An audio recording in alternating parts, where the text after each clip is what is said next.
আমরা হচ্ছে 43তম বিসিএসে আমরা হচ্ছে 4 লক্ষ প্রার্থীর মধ্যে থেকে প্রিলিমিনারি রিটেন ভাইবা পাশ করার পরে 2163 জনকে বিসিএস কেরার সুপারিশ করা হয়েছিল। এর মধ্য থেকে আমরা 227 জন যারা গেজেট বঞ্চিত হয়েছি। আপনারা জানেন 30 ডিসেম্বর 2024 সালে একটা গেজেট প্রকাশিত হয়। সেই গেজেটে 227 জন আমরা আছি ক্যাডার অফিসার, আমাদের গেজেটে নাম আসে নাই। এই জন্য হচ্ছে আমরা বসছি। আমরা গতকাল 29 এপ্রিল সকাল 11টা থেকে এখানে আমরা অনশনে আছি, আমরা অনশনে আছি। তো আমরা হচ্ছে 227 জনে এখানে আছে আমার অনশনে। আমরা চাই সরকার এবং জনপ্রশাসন মন্ত্রণালয় সবাই আমাদেরকে 227 জনের মধ্যে থেকে যাদের বিরুদ্ধে রাষ্ট্রদ্রোহিতা বা কোনো ফৌজদারি অপরাধের মামলা থাকবে না সবাইকে যেন গেজেট প্রদান করে, এবং আমাদের যারা ভবিষ্যতে যে সমস্ত প্রার্থী আমাদের যারা জুনিয়র আসবে বাংলাদেশ সিভিল সার্ভিসে আসবেন ওনারা যেন আমাদের মতো আর কোনো হয়রানি অথবা কোনো ভুক্তভোগী না হন, এটা হচ্ছে আমাদের দাবি সবার পক্ষ থেকে।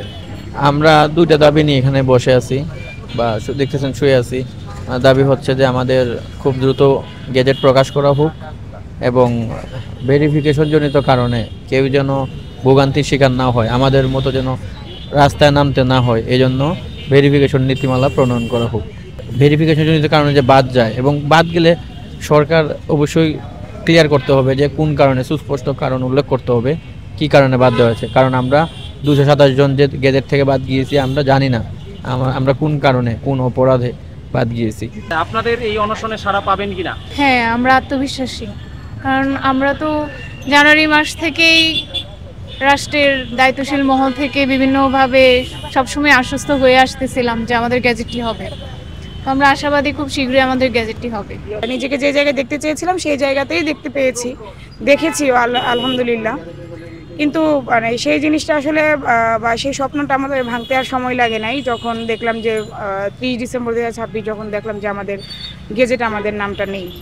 দীর্ঘ 4 মাস ধরে আমরা নানামুখী কর্মসূচি পালন করে আসতেছি। তো সর্বোপরি আমরা মানে অনেক আশ্বাস বিশ্বাসের মাধ্যমে বঞ্চনার শিকার হয়ে সর্বশেষ গতকাল সকাল 11টা থেকে মানে আজকে পর্যন্ত অনশনে আছে, এবং এই অনশন যতক্ষণ না পর্যন্ত গেজেট প্রকাশিত হয় ততক্ষণ পর্যন্ত চলবে। Yeah.